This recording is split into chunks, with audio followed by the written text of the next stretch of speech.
It's Friday, it's 12:15 and this is Politics UK.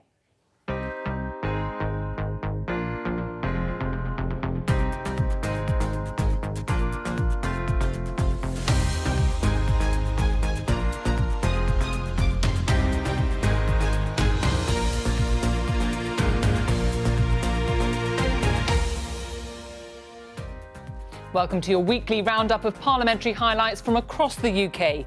I'll be joined by colleagues in Edinburgh, Belfast and Cardiff, and here in Westminster by our parliamentary correspondent Sean Curran. This week, that the Prime Minister hasn't even showed up today shows once again that he thinks he can duck the consequences of his actions. If the team captain gets it wrong, then I think he should come and apologise to the public and to this House. the Prime Minister was at this hospital, but should he have been at this emergency debate on MPs' conduct? This House shares a collective interest in ensuring that the Code of Conduct reflects and fosters the highest standards of public life.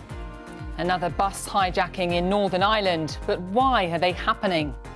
These attacks are highly dangerous, and while no one has been injured yet, no cost can be put on the safety of our staff and passengers.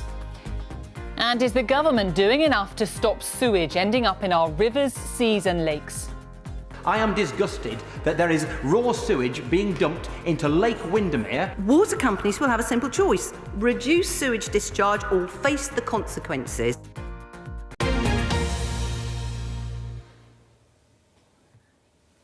Welcome to the programme, where we're going to start with that row over rules on MP standards, which has been rumbling on this week. Sean, we started the week with an emergency debate in the House of Commons. Just tell us what happened. Well, this, as you say, is a row that is still going on, shows no sign of coming to an end. And, of course, at its heart, it has another vote and another debate which took place last week when Boris Johnson ordered his MPs to vote for a plan to rewrite the rule book on MPs' behaviour and at the same time to put on hold plans to suspend Owen Paterson, a Conservative former cabinet minister who'd been found to have broken the rules on lobbying. Well, as everybody probably knows by now, there was a huge outcry, lots of MPs upset, including plenty of Conservatives, so the government immediately announced a partial lockdown. But there were still lots of questions as MPs left Westminster last week, and just before they left, the Liberal Democrats asked the Speaker for an emergency debate, a debate on Monday. And so the week began with this special debate which the Speaker had given the go-ahead for, and he was the person who actually kicked proceedings off when they all got together. I granted this debate today because I thought it was essential to sort out the mess we're in. We can start to do that today, but it requires two things for us all: to tone down the party political sniping and focus calmly on making sure the system is effective as it can be, and for everyone to recognise that if we're going to achieve progress, we'll only do so on a cross-party basis. This is almost the kind of behaviour we would expect to see in the Duma in Moscow, the National People's Congress in Beijing, not in the House of Commons. Now, previous Prime Ministers and previous governments have all had their failings, but it's a long time since we have seen these issues, and the absolute lack of resolve to do anything about it.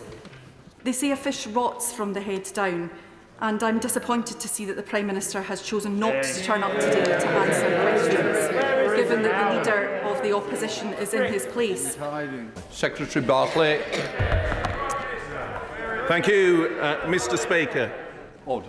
Those who were shouting were as the Prime Minister. The Prime Minister phoned me along with the Leader of the SNP this morning to say neither of them could be with us, so they have given their reasons, whether it's right, wrong or different. I don't make judgments, but I can only say on behalf of both of the two people concerned, both leaders, one is at COP and the other is visiting hospitals in the North East. So that's where the Prime Minister is, so I don't need to hear all the way through where is he. I would like first and foremost to express my regret and that of my ministerial colleagues over the mistake made last week. We recognise that there are concerns across the House over the standards system and also the process by which possible breaches of the Code of Conduct are investigated. Well, in a minute. Yet, while sincerely held concerns clearly warrant further attention, the manner in which the government approached last week's debate conflated them with the response to an individual case. This House shares a collective interest in ensuring that the Code of Conduct reflects and fosters the highest standards of public life. Last week, the Prime Minister damaged himself, he damaged his party, and he damaged our democracy. He led his party through the sewers, and the stench lingers. This week, he had the chance to clean up, to apologise to the country, and finally accept that the rules apply to him and his friends. But instead of stepping up, he's hidden away. Instead of clearing up his mess, he's left his side knee-deep in it. Instead of leading from the front, he's cowered away. He is not a serious leader, and the joke isn't funny anymore. Thank you, Mr. Speaker. You'd have to do more than apologise. You have to show contrition. You have to show that you really mean this. This is the task and job for this Conservative government just now. They have got to take us back to that point before the bells went last Wednesday. We don't want to reform the standards process. We want it to continue to do its work. But nothing will happen until we get back to this point. Sean, we heard the Speaker of the House of Commons and Sir Keir Starmer there reference the fact the Prime Minister wasn't at that debate, and that was what a lot of MPs were keen to talk about. Absolutely. A lot of MPs thought the Prime Minister would be there. In fact, when the debate started, even before the Speaker got to his feet, there were cries of, "Where is he?" And, of course, some Conservatives were rather hoping that the Prime Minister would be there to sort of explain and perhaps even apologise. Instead, we saw Stephen Barclay. We also saw two ministers next to him, the Chief Whip, Mark Spencer, and the Leader of the Commons, Jacob Rees-Mogg. And they'd been pretty intimately involved with what had happened the week before. And they were also getting some criticism, though neither of them spoke. But as we'll hear, there was a lot of anger from the MPs who were taking part in this debate. I think that we've always prided ourselves as a country on not being corrupt, unlike some other countries in the world. But that isn't really the point. The question isn't whether Mrs Jones at number 32 cares about standards in Parliament. It's about whether we care about standards in public life and in Parliament. Every time we say that this doesn't really matter or that voters don't care about it, we give another excuse for bad behaviour. Politics, Mr Speaker, is a team game. It's essential to work with your colleagues to deliver anything. But if the team captain is to expect the loyalty and the backbenchers and ministers to listen to the direction of the team captain, they deserve that decisions are well thought through and soundly based. But if the team captain gets it wrong, then I think he should come and apologise to the public and to this House. That's the right thing to do in terms of demonstrating leadership. That the Prime Minister hasn't even showed up today shows once again that he thinks he can duck the consequences of his actions, particularly as we've just found out he's sitting down the road having a cuppa. He's making an absolute mockery of his office and our democracy. As I understand it, the House still has passed a motion that establishes a new committee, which I am supposed to chair. I agreed to chair it on the basis that it would be a cross-party committee, which would have support from all sides of the House. It appears that is not possible. And therefore, as the honourable gentleman indicated in his contribution, I would not wish to chair a committee that has support from only one side. But I am not clear what is the status of the committee, given that the House's motion, which was passed last week, as I understand it, is still in place. That was John Whittingdale, a former minister, Conservative minister, talking about a committee he was meant to be chairing. Just tell us what's going on with that. This is one of the most confusing and strange parts of this whole affair. John Whittingdale was asked by the government to chair this new committee that would be looking at the rules on MPs' behaviour. He thought it was going to be a committee with members from different parties.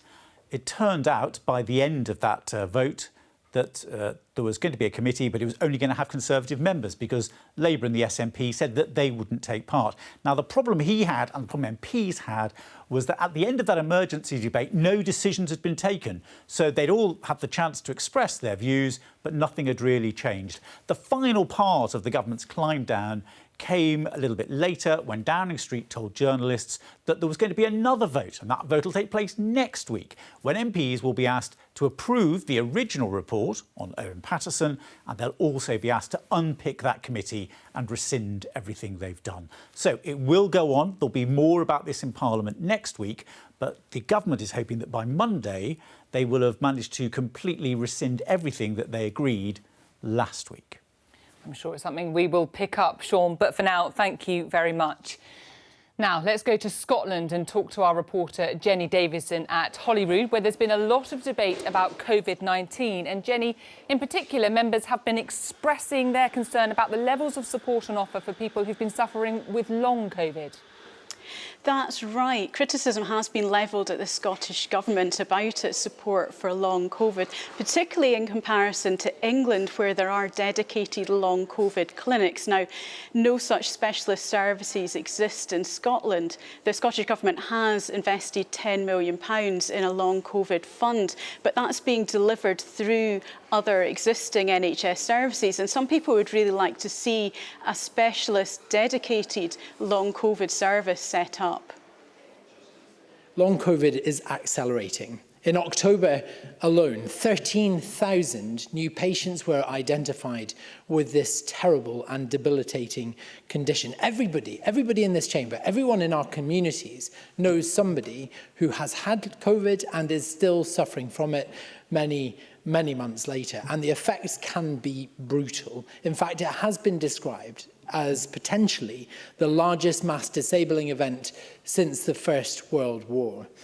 It is not being overly dramatic to say, presiding officer, so poor has been the government's response to long COVID in this country that sufferers in my constituency, in your constituency, would be better off moving to England, given the care pathway that is available to sufferers of long COVID south of the border.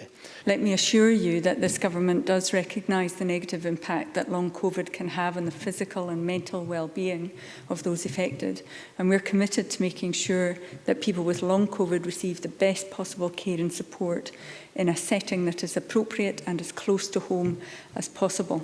A key point to note in our approach in Scotland. Our response to long COVID is built on a range of well-integrated support already being delivered across Scotland by our NHS, social care and third sector partners. This is obviously going to be an area where further work is going to be needing to be done, because obviously it's a new condition that we don't yet know so much about, and there are increasing numbers of people suffering from it. But it's just one of so many pressures on the health service right now and so many challenges facing services. And Jenny, I think the Scottish Government have also been talking this week about the possibility for more COVID restrictions. Is that right?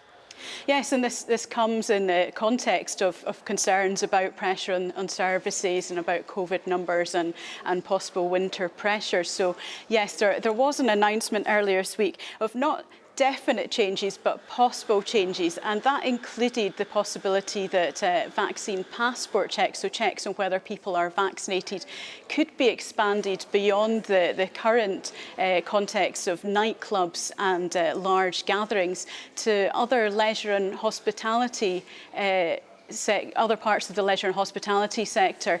Now, the Scottish Government's been criticised for causing alarm by announcing something that might happen but actually might not happen.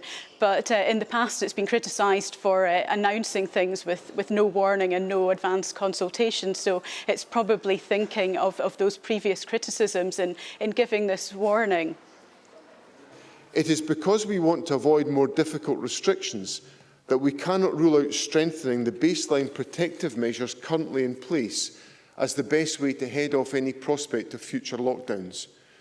Indeed, all governments in the United Kingdom have said much the same, not least, for example, the United Kingdom Government's Plan B. We have been considering, for example, whether we may need to extend the COVID certification scheme to bring more settings into scope such as indoor hospitality and leisure settings. Among other possible interventions, we are exploring how we can help improve ventilation, what we could do to increase home working, and whether changes are needed to extend the use of face coverings. I would stress, though, that we have not yet taken any decisions about strengthening the existing baseline measures, and we will be discussing options with business sectors in the course of this week. The vaccine has been immensely successful, and it should be our main weapon against the virus. Considering reintroducing restrictions at this stage in the pandemic, when we have a vaccine that 4.3 million Scots have received, is the wrong approach. Today, John Swinney says the government is considering the need to extend the COVID vaccine passport scheme to more premises. The same John Swinney, who just last week said there was no evidence that COVID passports had reduced the spread of the virus. If he doesn't know if it's working, why is he looking to expand it? And as I say, this comes in the context of COVID numbers remaining fairly high in Scotland at around 2,500 cases a day and concerns about winter pressures on the NHS. And the Scottish Government has also warned that it expects case numbers to rise after Scotland having hosted the COP26 summit with people having come from all over the world. And it will want to make sure that any restrictions it puts in place don't affect Christmas and allow people to still get together over Christmas. And we may well hear about this more next week with the next COVID update on Tuesday. Well, that's certainly one to watch out for, Jenny, but you were talking about pressure on the health service, and something that did come up specifically at First Minister's questions this week was pressure in particular on the ambulance service in Scotland. That's right, and we hear from John Swinney again. Nicola Sturgeon was away at the COP26 summit this week, so John Swinney was taking over, standing in his role as Deputy First Minister. And we heard about ambulance pressures in the ambulance service from the Conservatives, from Labour and from the Lib Dems. And this comes in the wake of a sad story of a man, a 55-year-old man, who died after waiting 5 hours for an ambulance that didn't turn up, and also a survey that's been published this week of Scottish Ambulance Service staff by the Unite Union that's expressing widespread concerns about staffing and about their ability to deliver. Now, the Scottish Government has already given more money and more support to the ambulance service, announced in September an extra £20 million plus support from the armed forces, but 98% of those ambulance staff who responded to the survey said this wasn't going to be enough. More than 70% of the staff said that their calls had taken more than 6 hours to complete. A shocking 16% of staff said that at least one of their calls had taken over 20 hours to complete. More than half said that delays had led to an adverse clinical event. That's a situation like a patient having a cardiac arrest in an ambulance when they could have been in the hospital. And the Deputy First Minister points to that government's announcement in September. 98% of staff say that is insufficient. Paramedics have made clear that they need a commitment from the government of a maximum 30-minute turnaround so that ambulance staff are saving lives, not queued outside hospitals. Will the Deputy First Minister, if he's sincere about actions, not words, make that commitment today? Ambulances waiting at accident and emergency and not out collecting patients and providing support in the community are ambulances that are not in the right place. So the Government is intensely focused with the Scottish Ambulance Service on making sure that ambulances are operating in an efficient and an effective way, so they are not delayed by congestion in the accident and emergency departments. But as I said to Mr Ross a moment ago, all of this is tied up with the fact that there is a whole system solution required. We need to make sure that patients are able to leave hospital to go into the community with social care packages. We need to make sure that accident and emergency has got the capacity to ensure patients can be moved from A&E into hospital wards if they need to be, or to be discharged as efficiently as possible. That's why the Government put in place a £300 million NHS and winter care package back in September. And as we mentioned, winter care package, yeah, so ambulance service is just one of the many health and care services that are under pressure. And we've heard from across health and social care earlier this week in the Health Committee about concerns over staffing and about concerns over delivery of services over the winter. So this remains a subject of major concern here. And in other parts of the UK as well. But for now, Jenny, thank you very much. Let's return to Westminster now and look at what else has been going on with our parliamentary correspondent, Sean Curran. And we heard about some of the government's COVID response in Scotland, Sean, but here we've had an important announcement from the Health Secretary, Sajid Javid, about compulsory vaccinations for NHS staff. That's right. This week was the deadline for people working in care homes in England to be double vaccinated against COVID-19, but we'd been waiting for this announcement about the NHS for some time, and it had been in the pipeline for a few weeks. So this week, Sajid Javid came to the Commons and he confirmed what many people had been expecting, which was that NHS staff in England would have to be double vaccinated. Now, it'll apply to people who see patients face to face. And the crucial thing is that the deadline for this is April next year. So there's a longer delay. It's not going to apply as yet in other parts of the UK. That'll be up to ministers in those other parliaments. But the crucial question is what will happen with staffing. There's been concern about the jabs policy for care homes leading to staff shortages.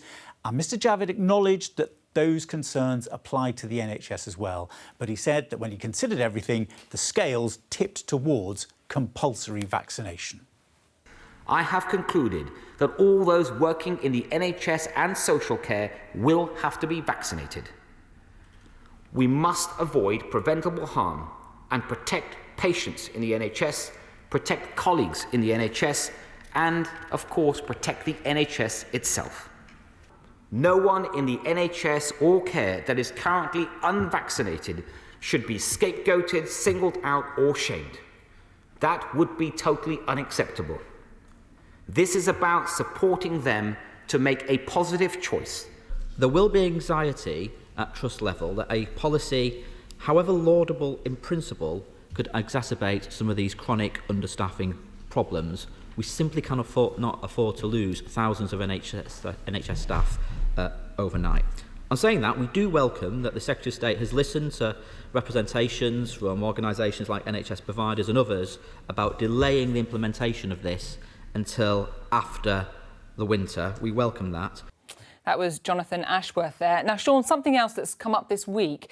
2017 was the Grenfell Tower tragedy, and since then we've heard a lot about this issue of flammable cladding on buildings. Michael Gove is now the Secretary of State responsible for that, and he was giving evidence to a committee this week. That's right. This was his first appearance before the Housing Committee since he became the Housing Secretary in September.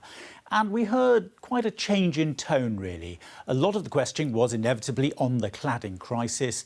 And Michael Gove said he thought that the government hadn't got everything right and it hadn't fully appreciated all the concerns about fire safety. And he also said he wasn't happy at the idea that a lot of leaseholders are being required to pay out large amounts of money to fix problems that have arisen following the Grenfell tragedy. The government has a responsibility to make buildings safe, but we also have a responsibility to relieve some of the obligations that are being faced by leaseholders at the moment, who are innocent parties in this, and who are being, in many circumstances, asked to pay disproportionate sums when there are individuals in business, some of them still in business, who are guilty men and women. The government's now only protecting leaseholders from unaffordable remediation costs. Why should leaseholders have to pay for a crisis that they didn't create? Well, that's one of the first things I asked. I don't believe that they should. I'm still unhappy with the principle of leaseholders having to pay at all, no matter how effective a scheme might be in capping their costs. It may be that I come back to the House and this committee and say, I've tried and I've tried and I've tried, but I fear, for the following reasons, it's too difficult.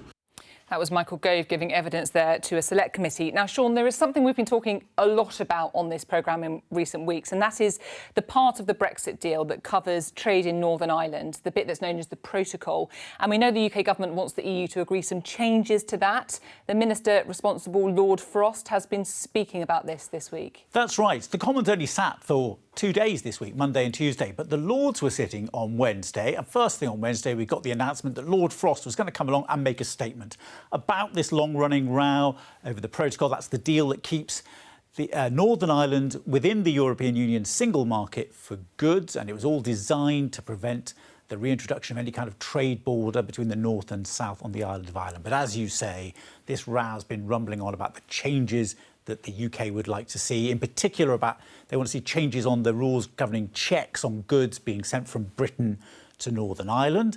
And there's been this talk, well, will the UK suspend part of the deal by using something called Article 16? And, of course, that has led to a reaction from people in the European Union, and there's been talk of retaliation, and there's been all sorts of talk of, well, what will happen if they retaliate? Will there be a trade war? So Lord Frost came along to set out the situation to peers. My Lords, in my view, this process of negotiations has not reached its end.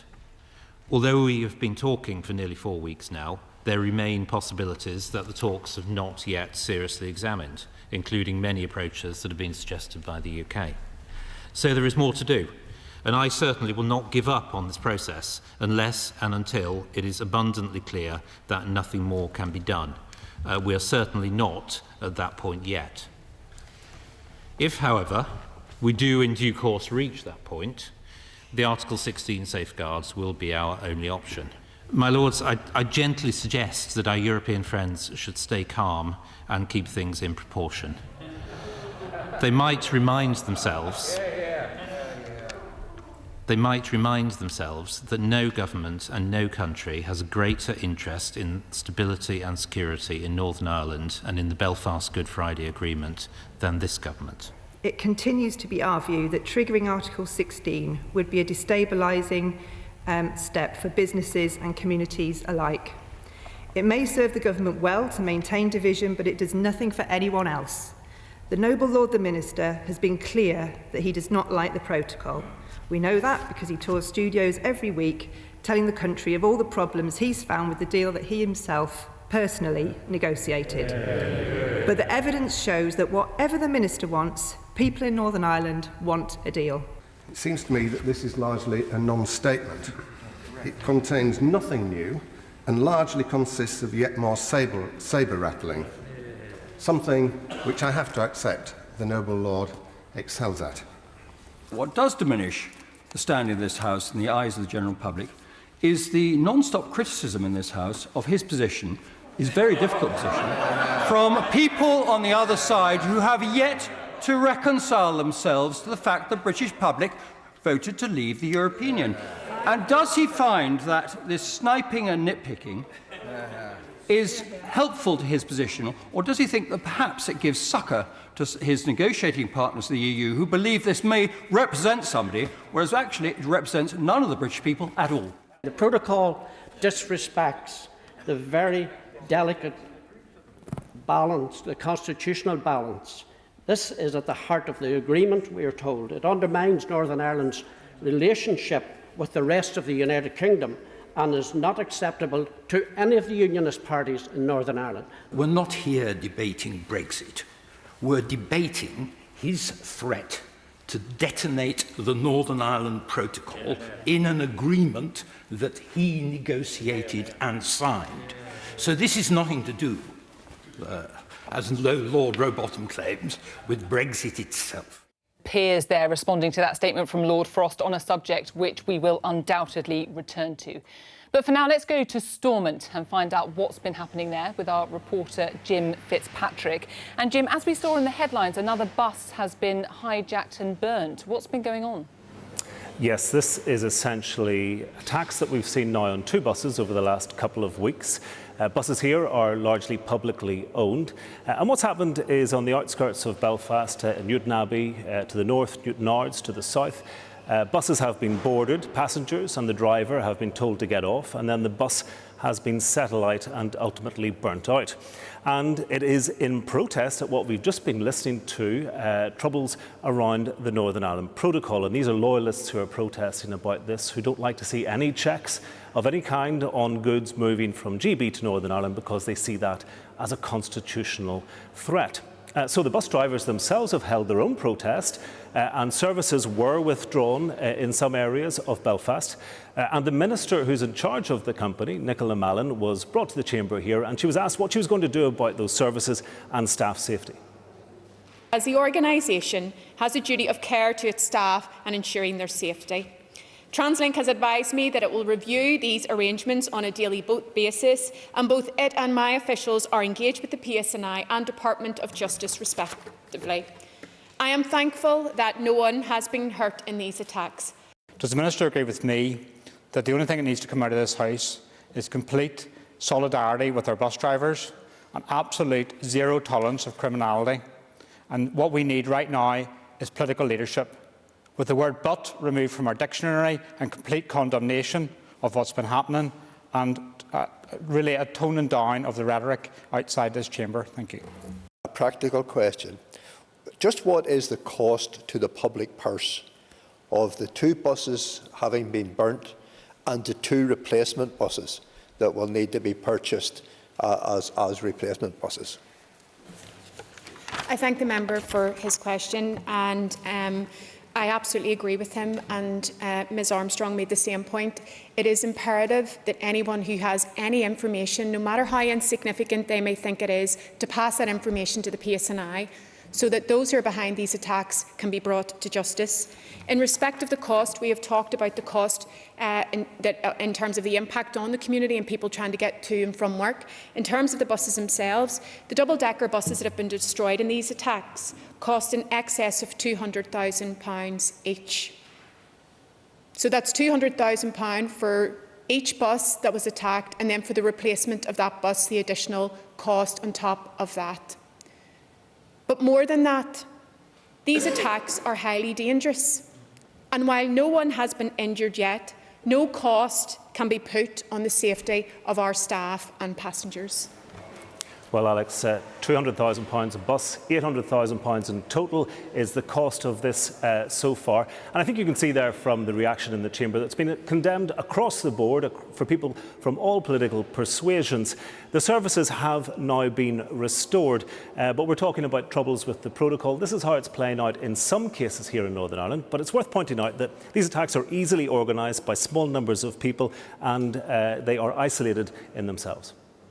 Yes, quite. Jim, something else that has been causing concern, something we've spoken about before on this programme, and that is labour shortages, particularly, I think, discussions this week centred around the agriculture and food sectors. Yeah, the agriculture and food sector here in Northern Ireland is a huge employer, such as it is elsewhere in the UK. And again, there is an element of Brexit in this. But unlike the protocol, which put Northern Ireland into the single market for goods, Northern Ireland has left, like the rest of the UK, the single market for labour, if you like. Freedom of movement has stopped. A lot of those EU workers have returned home. Some of them returned home during the pandemic, and that's causing a crisis, about 12% vacancies in the food sector. So the Agriculture Minister, Edmund Poots, himself strongly pro-Brexit, was asked in the chamber by an anti-Brexit MLA, John Blair from Alliance, what he was going to do about it. The government's aim is to get more people out of unemployment and into work, and that's a reasonable aim. I think it's proven to be particularly tricky when it comes to the food sector. There is availability of considerable numbers of people from other places, including Philippines, and we could be getting those people in from those areas should the UK government decide that that was something, a policy that they wish to engage, and we've been seeking to encourage that because I think that helps to sustain industry. Certainly in that interim period, they have opened the doors for an additional 800 workers to come through. I'm just after a phone call with George Eustace, and would be hoping to get a reasonable number of those people through for December, which will help alleviate some of the pressures that are on our food processing sector. So Edmund Poots there, as I say, he is strongly pro-Brexit. He's been trying to twist the arm of the Agriculture Minister there, George Eustace, to try and get more people here into Northern Ireland. He would like some relaxation. The UK government may not be minded to do that because it has its own priorities. OK, Jim Instalment, thank you very much for now. Let's go to the Welsh Parliament now and speak to our correspondent there, Daniel Davis. Daniel, returning to the issue of COVID, which of course hasn't gone away, we have talked about before this issue of COVID passes in Wales, and now they're being extended. That's right. From Monday, if you're going to see a film, a play or going to a concert, you'll need to show a COVID pass with your ticket. That was already the case for entry into nightclubs or big rugby and football matches. The list of venues where the scheme applies was extended by a vote in the SENEDD on Tuesday night. The rules of the scheme haven't changed, so passes are compulsory for people who are over 18, and you get one from the web if you're fully vaccinated, have a recent negative test, or if you've had COVID and done your time in isolation over the last 6 months. Now, all this initially came into existence last month after a knife-edge vote here at the SENEDD. An united opposition nearly defeated the minority government. It only went through because one Tory member failed to register a vote remotely. Very different this week when it came to extending the pass scheme. Plaid Cymru this time voted with the government. The Conservatives, however, remain deeply opposed. They question the ethics and the effectiveness of this scheme, as we were reminded in a colourful speech by their Constitutional Affairs spokesperson, Darren Miller.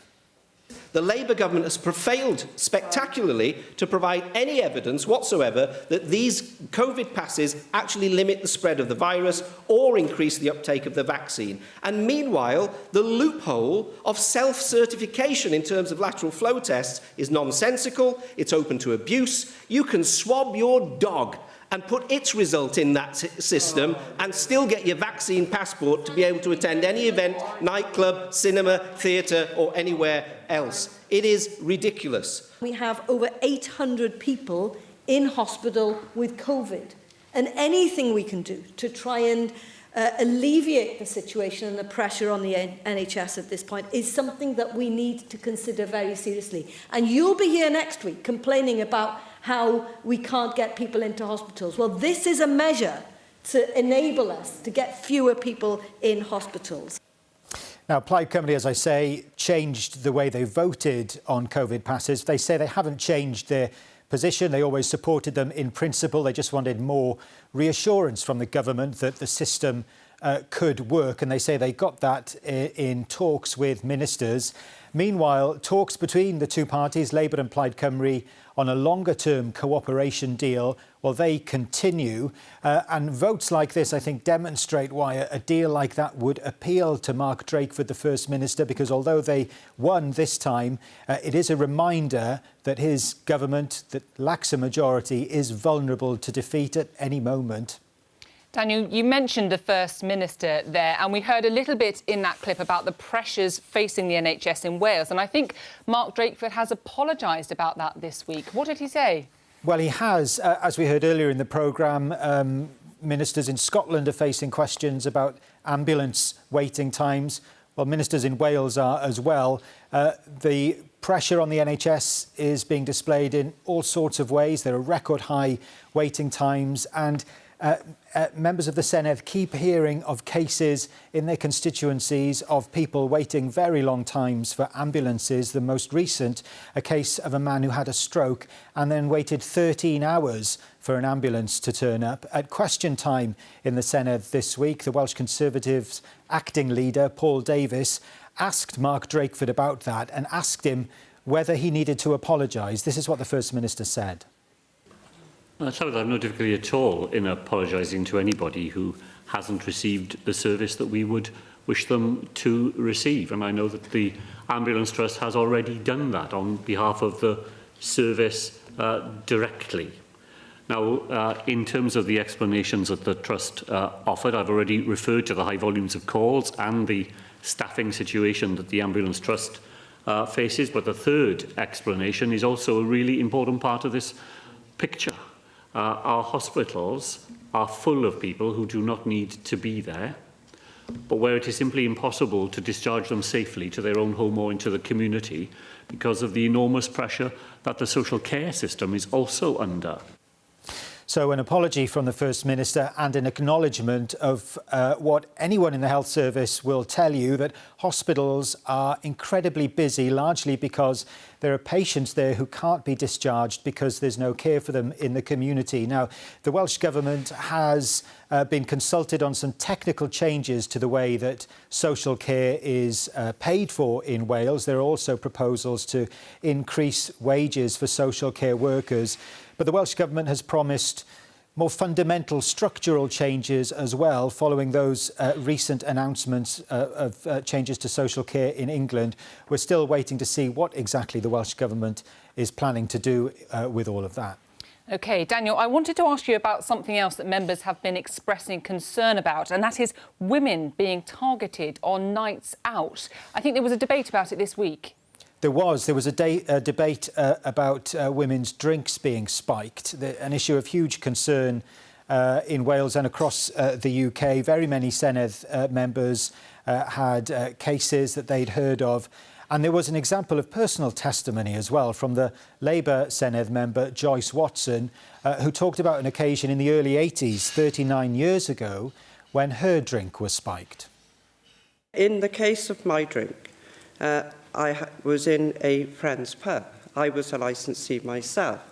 I'd stepped out my front door and probably walked about 800 yards from my own home.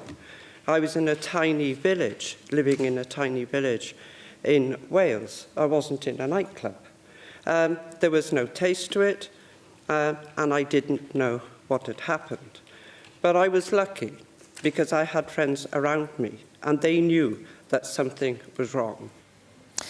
Joyce Watson called on police forces to act. She said that misogyny should be a hate crime, and she stressed the importance of men stepping forward and becoming ambassadors in the campaign against violence towards women. This was a Conservative table debate. They had a number of recommendations, including dispensing free bottle stoppers, training staff in nightclubs and bars, better CCTV to ensure prosecutions. One Plaid Cymru member, Sioned Williams, said that it was an issue, spiking drinks, that kept her awake at night because she had a 19-year-old daughter. And in response to this, the Welsh Government's Social Justice Minister, Jane Hutt, said that the government was strengthening its strategy on violence against women to include a focus on violence and harassment on women on the street, on nights out and in the workplace. OK, Daniel Davis in Cardiff for now. Thank you very much. Let's finally return to events here in Westminster and our correspondent Sean Curran, who is still with us. And Sean, as we saw in the headlines, this issue of sewage being discharged into rivers and to the sea has come up again, and there's been a very heated debate in Parliament this week. There's been a very long-running row in Parliament over this, but it finally came to an end this week. The Environment Bill was back in the Commons after having been sent back and forth between the Commons and the Lords, past something called parliamentary ping-pong. And when MPs got to debate the bill, the government offered a compromise. Water companies will have a simple choice: reduce sewage discharge or face the consequences, i.e. a strong enforcement action. I am aware of some wildly inaccurate claims, Madam Deputy Speaker, which have been circulating online for the last so many days, that we have somehow been legalising the dumping of raw sewage. We are not. Ofwat can issue enforcement notices which can direct specific actions or fine companies up to 10% of their annual turnover, running to millions of pounds. If we do not see sufficient progress from water companies, Ofwat and the government will be able to take enforcement action, and we will not hesitate to do this. Britain is again the dirty man of Europe. Not one English river is in a healthy condition, with not one meeting good chemical standards. There's no timetable on this, and that, I think, is a really glaring hole in what has been published today. Progressive reductions in discharges sounds all well and good, but I would like to progressively reduce the amount of cake I eat. But if I do that over a day or a year, there's a big difference between the two of it, and I am a big fan of cake. I represent the English Lake District. I am disgusted that there is raw sewage being dumped into Lake Windermere on 71 days consecutively in any given year. This will do nothing to stop that. Currently, the water company dumps 40% of all the phosphates in Windermere. If this goes down to 39%, there's no measure to say that's OK or not, so I assume the water companies will think that it is OK. And what about time scale? If it goes down over 5 years, over 10 years? All this does is give backbenchers of the Conservative Party the excuse to write their constituents to say there have been further movement in the right direction. So that was MPs there debating this sewage issue. What happened to the legislation? Well, they still needed to get the Lords to sign off on the change. The peers accepted the compromise, and so now the Environment Bill is the Environment Act. It's now become law. OK, Sean, thank you very much for taking us through what has been an incredibly busy week in Westminster. But that is all we've got time for, so from all of us, goodbye. Jo is back with Politics Live on Monday.